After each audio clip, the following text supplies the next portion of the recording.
Short of that, I don't think consumers are ever going to get back to a point where they feel comfortable with Binance. All right, welcome to Talking Investing. I am Tom, and as always, this is not financial advice. Today, I want to talk about Bitcoin, the Bitcoin miners, really all of the cryptocurrency world, and there's one issue that it's having. There's one piece of FUD out there that until it is cleared up, I just don't think Bitcoin can make any progress. So I think we are stuck in the mud. I want to talk about what that one thing is and the two possible outcomes, in my opinion, that could solve the problem. We talk about Bitcoin and Bitcoin miners all the time on this channel, so please remember to subscribe and hit the notification bell. Also, if everybody could please smash the like button, it helps the channel out a lot. And lastly, you can join the channel by becoming a member. You hit the join button on the YouTube page. It's right next to the subscribe button. Membership's only $5. We do a members only live stream once a week on Tuesday after the market closes. Also, the members get to pick a stock each week for me to do a deep dive on, as well as other members only content. So we'd love to see you there. Let's talk about what's going on in cryptocurrency. First, I want to take a quick look at the Bitcoin miners and Bitcoin itself, and then I want to talk about what's going on. And what I'm talking about is Binance. Binance right now is a big, gigantic roadblock in the cryptocurrency world. And until this gets settled, I just think we are stuck in a range. I do have two potential outcomes that I want to go through. And I really don't see another way to settle this other than one of these two scenarios. Okay, so quickly looking at the big board, almost all the Bitcoin miners are hitting their 2-year lows today. So everybody's taking out their lows. So there are a few items that are green, but you can see for the most part today, this board is red and it's likely to continue this way. Friday is typically a tough day for the market anyway. And Bitcoin is struggling. Bitcoin made a big move to the downside overnight last night. I'm going to take a quick look at the 15-minute Bitcoin chart. So if you see, I have a blue line here. This is on the 15-minute time frame. I have a blue line where we are right at this line right now. If this line of support does not hold, then I believe we're headed to the downside over the weekend. And just to look at this in a little more perspective, here we are on the 4-hour time frame. So this blue line goes all the way back to November 30th. So we've essentially held this line all of December. And so here we are retesting it again. We tested it and actually went a little below it here on December 7th. We tested it again on December 11th. And now here we are again on December 16th with a very strong test. So we will see if this holds. That is a crucial line of support because this is the trading range that we have been in. So if we were to go below that, we will now move to the downside and head back towards our 2-year lows at 15,500. Okay, with all that said, let's talk about what's going on with Binance because I believe this is the biggest underlying factor. We know that FTX just went under. We have Sam Bankman-Fried in the headline. He went from somebody that only cryptocurrency people knew to, the most famous name in the world right now, or infamous, however you want to say it. So with FTX out of the way, really that just leaves Binance. Binance is now by far the dominant, largest cryptocurrency exchange in the world. And in many ways, they're a lot like FTX. They have CZ, who is their CEO, is a very high profile person, and he has been talking a lot lately. And unfortunately, all the things that he's saying are starting to sound a lot like all the things SBF said. And that is making people concerned. And even beyond whatever CZ says or does, the fact is, this is a black box. We don't know what's going on inside of Binance. They do not fall under the regulations of the SEC. Actually, Binance itself doesn't even act in the United States. It has a separate branch that acts in the United States. So this is basically totally unregulated. They did try to put out a little report from an auditor, and it's subsequently been pulled, and I'm going to go through that because that's an important part of what's going wrong here. This lack of transparency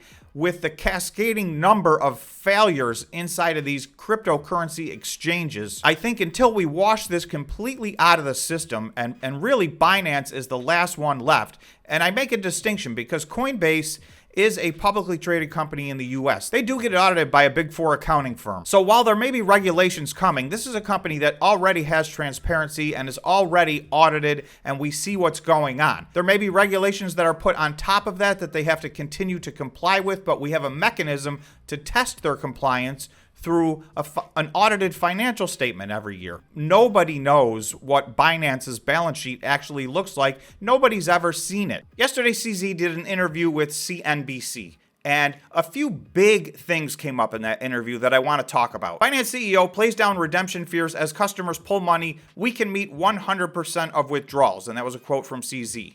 We don't use customer money. We have very solid revenue, Z said Thursday. Binance CEO said the embattled crypto giant would be able to meet all the customer redemptions should it come to that in an interview with CNBC's Squawk Box. Z's firm has been dogged by a recent wave of customer redemptions that reportedly nearly $2 billion in a 24-hour period, but also reports of potential criminal charges stemming from a long-running investigation into the platform. So there are several U.S. agencies running investigations into Binance. So I'm not even going to get to that. I don't know what's going on with those, and time will tell. We'll see. To me, that is not the big problem. The big problem is that this is another gigantic exchange that's totally unregulated. So when you're trading bonds or stocks or putting money in the bank, all of those things fall under very specific regulations and guidelines. And even with all of that, obviously, there's always some risk in everything. But in the cryptocurrency world, things have gotten twisted around. So somehow Bitcoin has gotten caught up. Bitcoin and Ethereum and all the major cryptocurrencies have gotten caught up in being associated with these centralized cryptocurrency exchanges. So it is the cryptocurrency exchanges that are failing. This has really nothing to do with the cryptocurrencies themselves, right? These cryptocurrencies existed before any of these exchanges existed, and they would still continue to exist if all of them went away. Now, obviously, there will be a vehicle or a mechanism to trade cryptocurrencies. Regulations, I do believe, are coming, and they're going to include transparency. But until we get there, I just think we are stuck in the mud. So with Binance, I think one of two things needs to happen. They need to get an audit from a highly reputable firm, a full audit of their balance sheet and income statement and their entire financial position. They have been unwilling to do that, and I'm going to read to you a quote from CZ yesterday that makes me believe that they're unlikely to do that. But unless and until they do that, the public has lost confidence in these crypto exchanges, and that confidence is not coming back without some transparency. And statements like he made yesterday only make people feel much, much more nervous. So the other option, unfortunately, would be that Binance goes the way of FTX and it fails. So that would be another shoe to drop, if you will, and obviously that would be a blow. This is a major player in the space, but we have now had almost all the other major cryptocurrencies that are not publicly traded companies have already run into these troubles. A lot of them have already filed for bankruptcy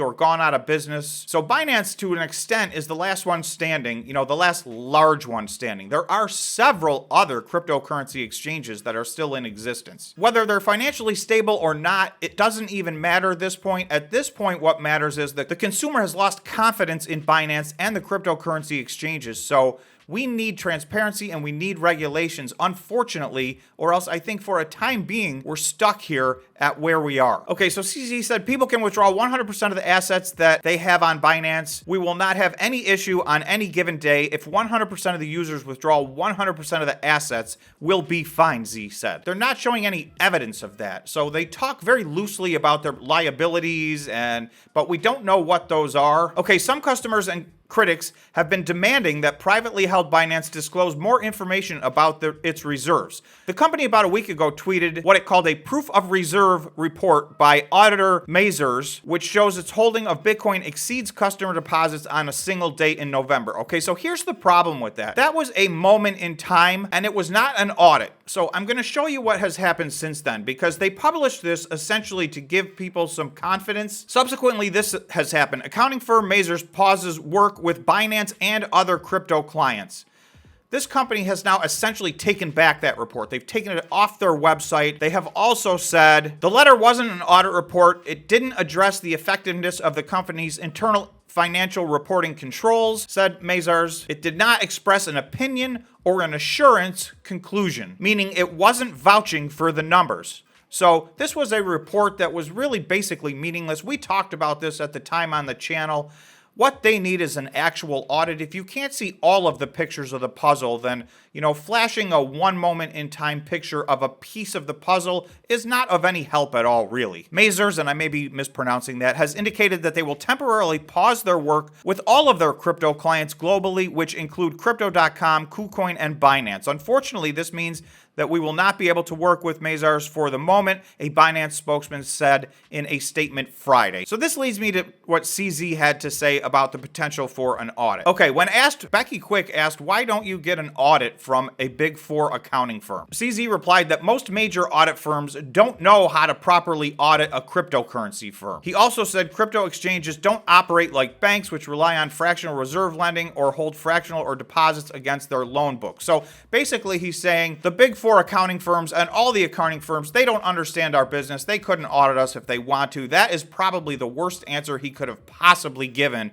to that question, right? Every single type of business on the face of this earth is audited, including crypto exchanges, because remember, Deloitte Touche audits Coinbase's financial statements. We already know that they have that expertise, as do, I'm sure, many, many big accounting firms, not just the Big Four accounting firms. At this point, I think it's now escalated to the point where this needs to be a very high-profile, very well-known accounting firm that comes in, does a full audit, and says, yes, Binance is okay. Short of that, I don't think consumers are ever going to get back to a point where they feel comfortable with Binance. Now, that is not a permanent roadblock for Bitcoin and cryptocurrency because there are a lot of other things and ways to trade cryptocurrency. So as regulations come and as we get more clear on what is required and what the disclosures are, I think a lot of other things will pop up. And if Binance cannot comply, they will either just lose market share or go away. Okay, lastly, while FTX collapse left Binance with a more dominant market share in the crypto market, it also could lead to problems. Asked if Binance would survive should U.S. authorities attempt to claw back a large FTX stake in Binance that once was valued at more than $2 billion during FTX's bankruptcy proceedings, Zhao insisted it wouldn't be a problem.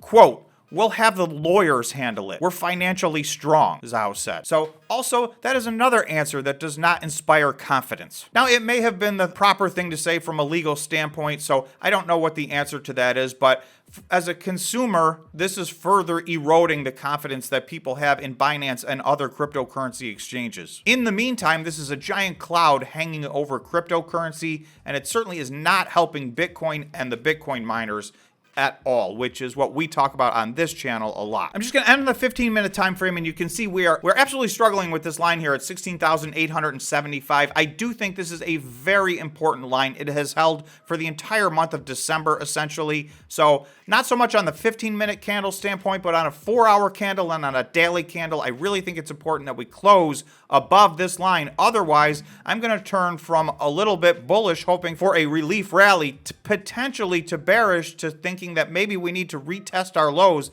at 15,500. So again, obviously none of this is financial advice. I don't know which way this is going to go. We could have a short-term rally. We could retest our lows. All these things are possible right now. The amount of FUD out there is massive. So please be very, very careful investing. Thanks so much for watching, and we will see you in the next video.